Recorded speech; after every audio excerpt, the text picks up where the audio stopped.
Prussia had survived centuries of war. It had endured invasions, humiliation, and even defeat. It had rebuilt itself into a disciplined, efficient, and adaptable state. But surviving was no longer enough. The question now was, could Prussia rise not just as a kingdom, but as the heart of a united Germany? The answer came from one man, Otto von Bismarck.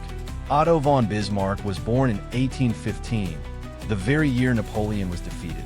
He was not just a politician. He was a strategist, a statesman, and a realist. Bismarck understood the core truth of Prussia. Power is not given. It is taken through blood and iron. In his mind, diplomacy alone would never create a strong Germany. Only strength, war, and cunning could. In a famous speech, Bismarck declared, "The great questions of the day will not be decided by speeches and majority decisions, but by blood and iron." This was Prussia in essence. Discipline, military power, relentless ambition. He understood that the state's strength lay not in idealism, but in the organized force of a people united behind a single vision. Bismarck's first test came in 1864 against Denmark. Prussia, allied with Austria, claimed the duchies of Schleswig and Holstein. The Danish army was strong, but disorganized. Prussia's disciplined forces struck quickly and decisively. Victory was swift, and the duchies were divided between Austria and Prussia. This small war was more than a victory. It was a demonstration of Prussia's rising power. In 1866, Bismarck faced his greatest challenge, Austria. Austria was the traditional leader of German states. Prussia sought dominance over the German Confederation. Bismarck understood the importance of modern military strategy, railroads for rapid troop movement, advanced weapons and artillery, perfectly drilled soldiers. At the Battle of Königgrätz, Prussia achieved a decisive victory.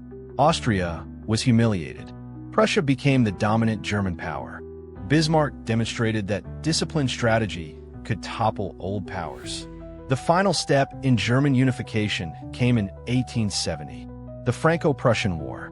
France, Europe's traditional power, sought to stop Prussia. Prussia, under Bismarck's leadership, mobilized with precision.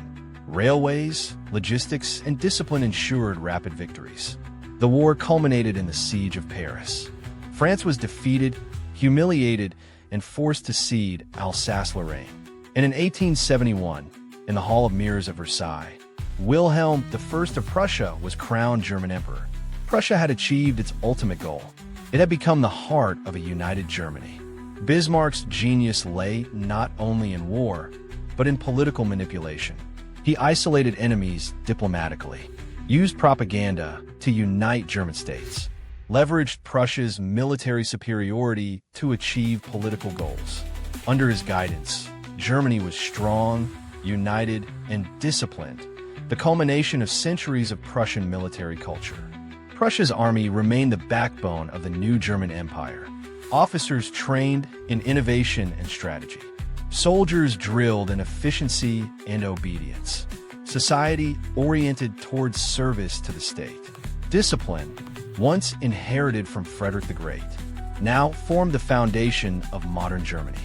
Even civilians were tied to the military ethos. A strong state requires a strong people. Prussia had succeeded in turning fear, obedience, and efficiency into power and prestige. But this rise came at a cost. Individual freedoms were often secondary to state goals. Militarization influenced every aspect of society. Neighboring powers viewed Germany with suspicion.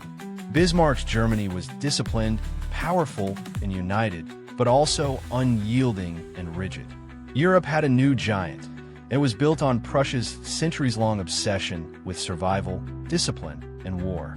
By 1871, the stage was set. Germany, under Prussian leadership, had become a European superpower. Military efficiency and political cunning had combined. The legacy of Frederick the Great, the Soldier Kings, and Napoleonic reformers had culminated. But power invites conflict. The decisions of Bismarck and Prussia would echo into the 20th century, shaping wars, alliances, and the fate of millions. In Part 7, we explore the ghost of Prussia in modern Europe, its influence on both world wars, and the enduring legacy of a kingdom that shaped the continent. Prussia had risen. Germany had been united under its iron discipline. But even the greatest power can cast a shadow, and history is never kind to shadows. Subscribe to Timeless Whispers for stories the world tried to forget.